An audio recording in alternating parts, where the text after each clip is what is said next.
Don't use antibiotics for every cough. Hi, Mama. My name is Elizabeth. I am a nurse and I am a mom. Most cough in children are viral, and viral infections do not respond to antibiotics. When we overuse antibiotics, they may not work when we actually need them. As a nurse, I prefer to monitor symptoms rather than jumping into using antibiotics.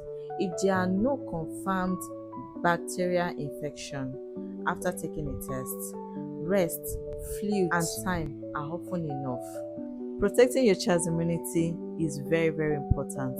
Let's be intentional. You're welcome. Follow for more.